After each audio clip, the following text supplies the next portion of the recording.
Hey guys, my name is Kath and welcome back to my channel. In this channel, I share all my experience about being here in Canada. So if you like that content, please do subscribe to my channel and like this video. If you are an OG subscriber here in my channel, you probably saw this topic come out way like 2 years ago probably. But this time, I'm going to create this video in English and probably much more refined compared to that video. If you haven't watched that video, or if you're not a Tagalog speaker, in this video, I am going to talk about the cost, the process, and the requirement of your study permit application. So if that information is important to you, or if you're looking for that kind of information, or you just want to be mesmerized with my beauty, stay tuned and watch till the end of this video. So let's start with figuring out what is study permit. What is the meaning of this study permit and what it entails? Let's start with that. First, it is a document that allows foreign national to study in a designated learning institution here in Canada. To know more about the list of the DLI or designated learning institution, click the link in my description box below. So number 2, there are series of documents that you have to acquire so that you can apply for your study application or study permit application. We're going to talk about that in a little bit. Number 3, study permit is not your visa. It will not allow you to travel to Canada. So even though you have an approval that you can get your study permit, it is not enough. You still have to get your student visa or your temporary resident visa, which we'll talk about in the process. There are 2 kinds of study permit. First is the regular stream and the second is student direct stream. Student direct stream, it is basically a faster pathway to get your approval for your study permit, but it is limited to specific countries. Fortunately, Philippines is included, so check the link in my description box below to find out if you are eligible. Number 5, your study permit will allow you to work here in Canada as long as it includes in the condition in your permit. It should be written there that you are allowed to work. Alright? So, now that we know what is study permit is, I'm gonna explain to you, or I'm gonna give you the step-by-step process on how to apply your study permit. It's only gonna be, it's only gonna be a 10 steps, so make sure to write it down, learn, and focus on me. First step is to apply, get accepted, and enroll to a designated learning institution. Again, the link is in my description box below. So you have to have the letter of acceptance. It includes the starting date and the ending or approximate finishing date of your program and the tuition fee amount. You should ready your finances. I do have a specific video talking about the finances or the proof of funds for your student permit application. Number 3, create an IRCC or GCKey account. This is a website where you're gonna apply, upload your documents or your requirements so that you could apply. 4th step is upload all the documents or requirements that you're gonna need for your study permit. I am going to talk about that in a later part of this video. So next is you have to wait for the next instruction. So usually after your application was sent, they will send you another instruction, which is to get your medical exam. Sometimes you can also get this up front where you get the medical exam before you submit your documents. But either way, it's all right. So number 6 is, of course, schedule your medical exam. There are only limited hospitals that Canada credit in terms of giving the medical exam. So I do have the link in my description box below to look or to find what are the hospitals that are credible for Canada. Alrighty, this is the part where it's gonna be so exciting. Number 7, when you get approved, you will get an instruction to schedule your biometrics and interview for the immigration. I did that in Makati, Philippines. Oh my god, it's so cool. So in that part, you have to bring your passport, you have to bring all the documents that you prepare, hard copy of your documents. So number 8 is go home, wait for the next instruction. The next instruction is you're gonna send your passport for a visa stamp. Once you receive your passport with a stamp, you have to go fly to Canada now. So that's it. We're almost there. So now you're in Canada. So you go out from the plane, go to the line for the immigration, and you go talk to that immigration person. He's gonna check your documents. Some don't, but they ask your name, get your passport, get something, an ID to identify who you are. And then they're gonna give you a piece of paper, which is your study permit.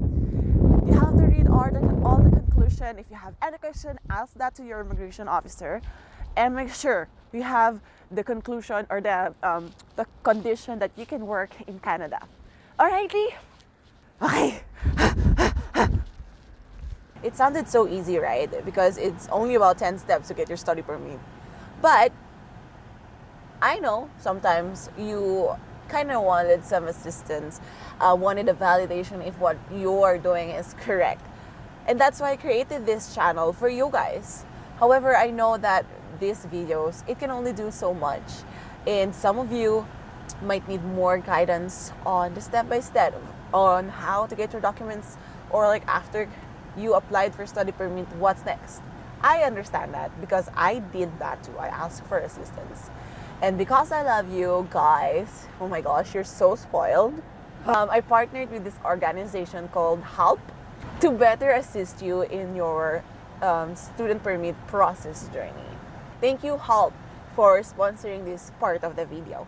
Just like myself, my mission in this channel and HELP, their organization, is to create a smooth sailing journey for an aspiring international student. Less confusing and less stressful. So what is HELP?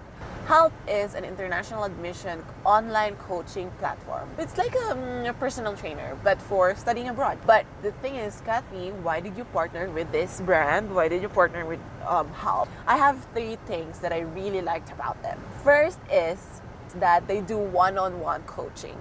They do have a platform, structured platform, online platform, where the coach can coach you one-on-one, can give all their attention to you. Because I wanted to do this to you guys, but I couldn't because I do have other stuff going on in my life. Because having that person to assist you through this process, through this journey, it's a game changer. It will help you so much. You can also ask real life experience to this coaches because they were once an international student as well, so they know what you're gonna go through. Questions like living expenses, what are you gonna do once you arrive here in Canada, culture shock, transportations, and everything under the sun as being an international student or living abroad. You can ask questions about the immigration process as well. HELP, they make sure that their coaches is well trained on this matter and are also motivated to work with you guys. In connection with that, second thing that I love with HELP is they don't end the relationship with you after you get your study permit or after you arrive here in Canada, unlike other agencies. HELP coaches prepare you to your big move coming here, such as your accommodation, phone plan, setting up your bank account, and more. You might ask, Kath, they're really helpful, the platform is really nice, really good. It must be really expensive.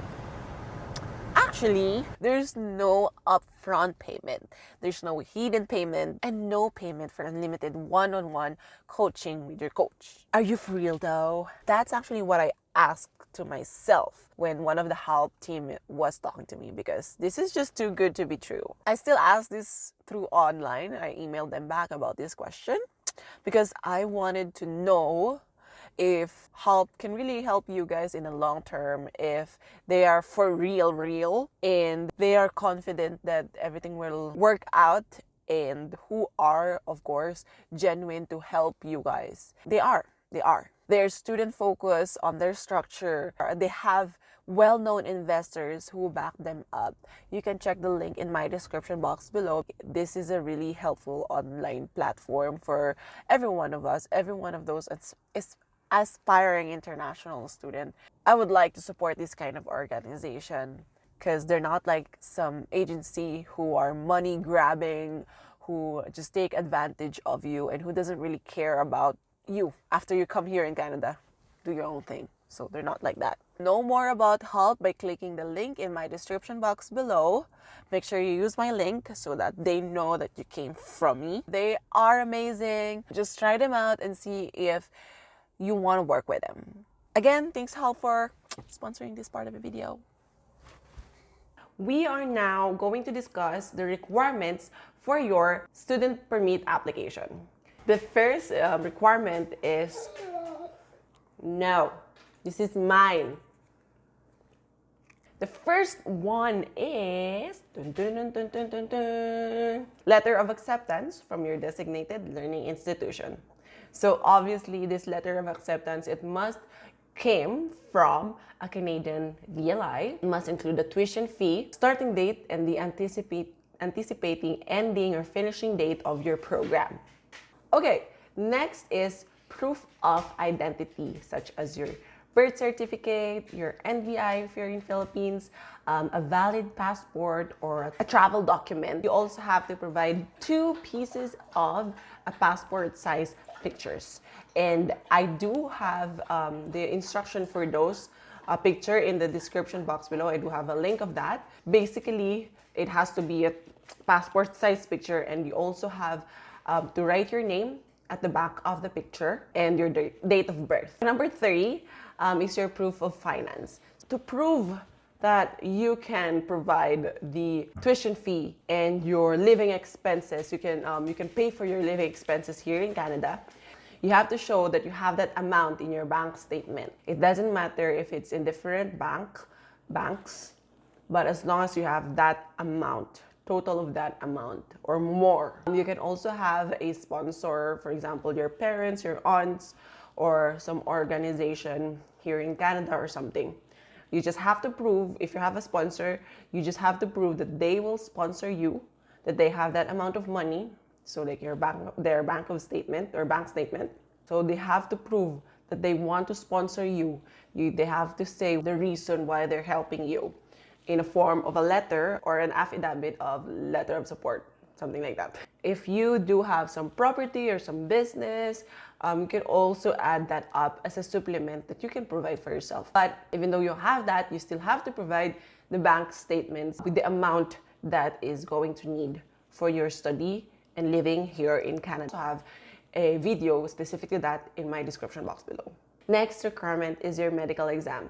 Number 5 is the forms. First form is the application for study permit made outside of Canada. Sorry. Or the IMM 1294. You can download it through the website, which is the GC key once you made your account. I do have a video of a walkthrough how to answer this form. Next is they have also a family information form. If you have a husband, a wife, or your parents' names, your siblings' names, you also have to put it in there. The other thing is if you're married, you also have to show your marriage contract. If you're not, then less requirement for you guys.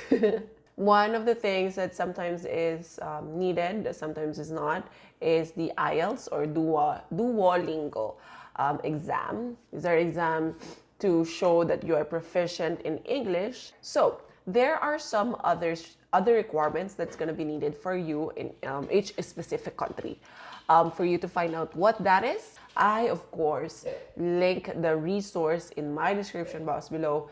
Click that, look for your country, and then it will show you what specific requirements for your country. Okay, guys. We are in the last part. How much that it costs for a study permit here in Canada. Actually, the study permit itself is not that expensive, but the requirements that surrounds the study permit is expensive. To get the permit, it's about $150. So that's in Canadian dollar, okay guys? All I'm gonna say here is in Canadian dollars. The study permit is $150. but you also have to pay for your temporary resident visa, which is a requirement for you to be eligible to travel to Canada. That one is going to be about $200. Next is your proof of fund. So that will be how much your tuition fee is, and a $10,000 if you're a single person. Now, if you want to know more about the proof of fund, I do have a video for that, so the link is in my description box below. Let's just say you're gonna pay the reservation first, the reservation fee, which is about $1,500 to $1,800 Canadian dollars. So let's say sa middle point tayo, $1,600. And then, of course, the medical exam. In my experience, I paid about 370,000. Oh, charit. I paid about 370 Canadian dollars in Philippines for my medical exam. I'm not sure if it's still the same, so make sure to check. So there's also fees to get some of the documents, such as if you're in Philippines, you have to pay for the police check, you have to pay for the IELTS exam, and if you want to review for IELTS, you also have to pay for it. If you're getting your NBI, your birth certificate and stuff, or if you're gonna get your diploma or TOR with red ribbons, stuff like that, it will also cost you. So in my experience, all in all in that area, I didn't take IELTS exam, just so you know guys, because I don't have to spend about 630 Canadian dollars. So that's about the budget to get your study permit. Of course, you also have to think about the tuition fee, because once you paid the reservation fee, that means you're already enrolled, and that means you have to pay for the first term tuition fee. You also have to prepare. Diba? You also have to prepare for your first term tuition fee and then your second term tuition fee as well. You have to think about that now before you go to Canada, because it's really hard to earn money for your tuition fee while you're studying, kasi there's just limitation of your time. For the pocket money, I recommend you guys to bring at least 3 months worth of your stay here in Canada, thinking about the rent, the food and stuff, transportation and all that, like living expenses for 3 months, because you don't know when you're going to be hired, and it's just safer to be prepared on your expenses. So anyway, that's it. Finally, I'm done, and I hope this is helpful not only for my Filipino audience but also to different countries out there. Hope this is helpful for you. Thank you for sticking around till the end of this video. And don't forget to check Help. The link is in my description box below. Check them out. See if you guys are gonna work out together, or maybe not, or maybe it's worth it, you know? Just worth a try. I mean, it doesn't cost you anything. Anyway, have a lovely, lovely day if it's daytime, and have a lovely, lovely night if it's nighttime, wherever you are. So yes, laban lang guys. Fighting for the future, for the lifestyle that we want, for the glowing skin. Of course, for the people we love. Anyway, thank you so much guys for watching, and see you on my next video. Bye! Alright, welcome back to my channel. My name is Kath Dee. Ulit, hindi ko alam ready